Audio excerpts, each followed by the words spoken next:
recently some news broke, and obviously everything's news at the moment because there's not a lot going on, that it's a possibility that Deontay Wilder could be asked to step aside in the hope of making AJ against Fury this year. Is that something that came up in the conference call with Pulev's people? No, it's not. It's not. That's not something that's being discussed at the moment, but it's definitely something that everybody has to, at least run through in their mind at some point. Because right now we have a contract to fight Kubrat Pulev.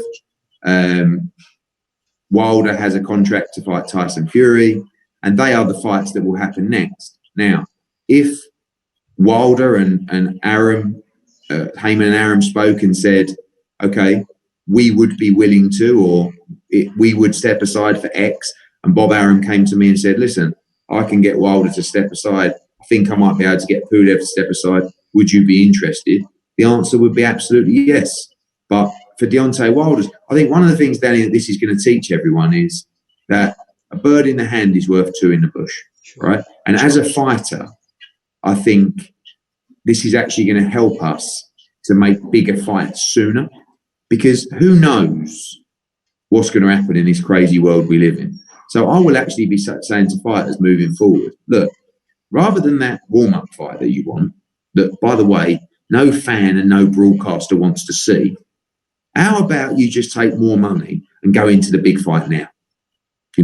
Because who knows next year what else might pop up? Oh, yeah. Whether that's another pandemic, whether that's another world war, who knows? But boxing's a short career. Get in, get your money, stay safe, and get out.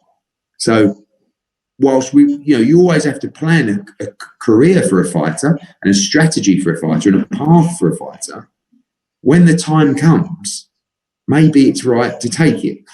And I think you're going to see better and bigger fights happening sooner when we come back. So, and again, that could relate to AJ and Fury, where it's like, if that opportunity did present itself, well, this is your chance to be undisputed. We know the money's going to be monstrous, but we might not get it again. So do you want it? And I know, having spoken to AJ, he would be prepared to move into that fight next.